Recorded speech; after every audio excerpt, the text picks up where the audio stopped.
As a trucker, there are pretty much only a few options for where you can sleep at night while on the road. If you're really tired or nowadays over your daily driving limit, you can just pull over on the side of the road if there's room. If you're lucky, you'll find a truck stop with enough open spaces for you to park and catch a few hours of sleep. Then there's my least favorite, parking in the back of a public lot and sleeping. The most common places you'll find truckers doing this are at big stores like Walmart, but just because it's common doesn't always mean it's safe. That being said, one of my worst nights on the road was when I happened to be picking up a large shipment from a department store in the same plaza as a Walmart. It was an out-of-state delivery that brought me near Eagle Pass, Texas, right on the border between Texas and Mexico. And because the pickup was so early in the morning, I decided to sleep in the back of the parking lot. The only upside to this was that I got to go inside and grab some food to eat. That being said, as soon as I walked out of the store, I started to regret my decision. I was walking toward my truck, and to my surprise, I noticed two guys walking out from behind the passenger side as if they were trying to do something to my truck. I asked them if I could help them with anything and why they were standing so close to the truck when they have a whole parking lot to be in. They didn't give me a straight answer. They basically just snickered and walked past me as if I wasn't even there. I decided to just brush it off and not get into any sort of conflict, so I just got back in my truck and began eating my food as I watched a show on my phone. About an hour passed, and by that point, the sun had finally set, and I was getting pretty tired from being on the road all day, so I got ready to lay down. I made sure both the doors were locked, and then I pulled the curtain sealing off the cab in the driving compartment before laying down and going to sleep. After sleeping for a few hours, I woke up to a loud noise that sounded like it was coming from the back of my truck. I sat up and got ready to check it out when, out of nowhere, I heard the sound of glass shattering. I leapt up to my feet as the passenger side door of the truck unlocked, and one of the guys I saw earlier that night rushed into the truck. I put my hands up to cover my face as I saw something swinging toward me. The impact of what I noticed later was a metal bar, most likely the crowbar from the back of my truck, sent a shock through my entire upper body as it cracked into my arms. I fell backward, but was quickly grabbed and pulled out of the truck before being thrown onto the cold parking lot. I looked up, but my eyes took a second to adjust to the street lights, and by the time I was able to see the two people standing over top me, I felt the metal bar slam down on me. I keeled over and began laying in the fetal position as the two guys continued to hit me, and when they were finally finished, I could feel them rummaging through my pocket. I rolled to my side to try to keep them from getting my keys, but as soon as they saw I was conscious, they began striking me again, this time until I blacked out. I don't know how long I was unconscious, but when I finally woke up, I could tell that I wasn't on the gravel anymore. I couldn't see anything around me, but as I felt around with my hands, I realized that I was in the back of my truck with the shipment. I took a second to take everything in, and I realized how hard it was for me to breathe. With each breath I took, it felt like I was being stabbed in the lungs. Before I could bring myself to sit all the way up, I felt a bit of shaking, which told me that the two guys had stolen my truck with me in the back of it. I tried my best not to move at first because of the pain that I was feeling from almost every side of my body. But as I felt the truck slowly come to a stop, I knew that I needed to get ready for anything. I didn't know where we were or what these guys wanted. I slowly sat myself up and then managed to bring myself onto my knees. I slowly crawled toward the back of the truck toward the door. I didn't really have a plan. I just knew that once they opened the door, I needed to get as far away from them as possible by any means necessary. The moments passed and there was no movement from the front of the truck or the truck itself since we stayed parked.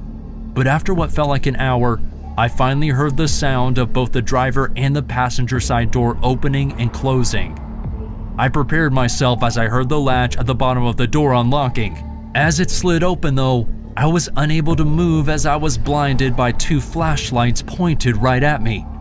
That was when I heard something I didn't expect. It turned out the two guys who mugged me and stole my truck were driving so poorly that they got themselves pulled over. I was now staring at two uniformed officers who promised me that an ambulance was on the way and that I was going to be just fine. When all was said and done, I was told that the two men had connections to a group in Mexico, and they believed that the men were attempting to cross the border with the shipment to sell the truck and the products we were shipping. There's no telling what would have happened to me if the truck had successfully made it across the border, but something tells me that I wouldn't be alive right now. I used to think that driving a truck in New York City was the toughest job that I ever had. But the second I started driving for a distribution center further upstate, I realized that those dense city streets were nothing compared to the winding mountain roads, especially when it rains. Now, my biggest mistake came when I was dragging old habits from driving in the city to the new area that I was working in. It was my third week on the job, and I was heading from the warehouse in Wurtsboro, New York, with a shipment that was going up toward Albany. It was about 1:30 in the morning when I noticed that the rain was starting to come down and I turned my wipers on. I let out a groan because I knew that this meant I would have to slow down whenever the GPS took me off the highway, which happened pretty frequently, especially toward the end of the drive as I was passing over the mountain.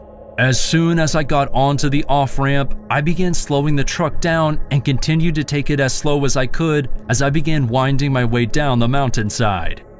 My speed started to pick up a bit, but I didn't want to lock the brakes unnecessarily, so I only slightly pressed on the brakes, which probably wasn't the smartest decision I've made. The speed continued to pick up, and finally, I decided that I needed to press the brakes a bit harder. But as soon as I did, I felt the truck starting to slip out as if I had just begun to hydroplane. I finally felt my tires gain traction again, and I slammed down on the brakes, but it was too late. A turn was coming up, and I tried my best to make it, but as the truck was coming to a stop, the front end of the cab tore right through the guardrail. I closed my eyes as I expected the truck to go flying off the side of the mountain, but somehow it managed to come to a stop before the entire thing went over. I opened my eyes as the truck came to a complete stop, and I looked in the side mirrors and saw that the rear section of the truck was caught on the guardrail. That was the only reason why I wasn't sent plummeting downward, likely to my death. I slowly moved to lean out of the window to see if there was anything underneath me, and as I leaned my head out, I could see that there was about 20 feet of nothing between me and the ground below. I slowly sat back down in my seat as I tried to figure out my best course of action. I reached for my phone, and as I moved a bit, I could hear the sound of creaking in the metal behind me. I moved even slower as I grabbed my phone and called emergency services for help. I told them my location and the situation I was in, and they assured me that help was on the way and not to move. I have to admit, I contemplated trying to climb out of the door and over to the road, but as I said, every move I made seemed to disturb the position of the truck, so I didn't want to risk causing it to fall further. I sat there for 3 hours as I waited for the fire department to reach me.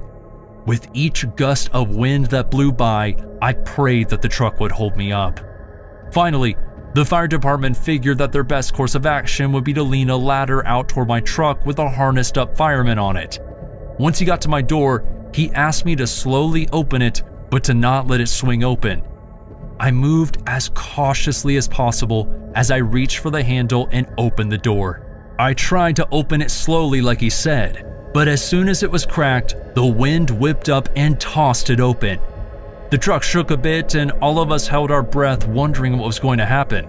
Thankfully, it didn't budge as much as I feared, and once the door was open, the firemen helped me into a harness and then out onto the ladder that they extended over toward me. I crawled back to the safety of the road and looked back to my truck as I wondered what was going to happen. The emergency services informed me that a towing company would be called to move the truck and get it off the mountain, but in the meantime, I was given a ride to the nearest hospital to make sure that I didn't have any injuries. I was fine though. The truck was in far worse shape than I was, considering that it took them a whole day to pull it back onto the road. The frame was damaged beyond repair. The only bright side of the entire event was that I came out of it unscathed. Whenever I needed to pull a really early shipment from a warehouse, I prefer to just sleep in my truck in the parking lot rather than going home and driving to the warehouse to pick up the rig in the morning. The peace you find can often turn into something haunting. I learned that it was probably best for my own peace of mind to stop looking out the truck windows at night after what I saw underneath the streetlights. I still can't quite explain it, but I'm almost positive that it was another person, but their actions were so strange. You see, it was the middle of June on a night after it had just rained, so the air was filled with a thick fog that made it nearly impossible to see anything. Even the lights in the parking lot only seemed to be able to brighten up the spot directly underneath them. As I sat in my truck, getting settled in for the night, I pulled out my hot plate and got ready to make a small box of mac and cheese for myself. Normally, that was my favorite part of the night, but for some reason, I couldn't shake this feeling that there was someone watching me.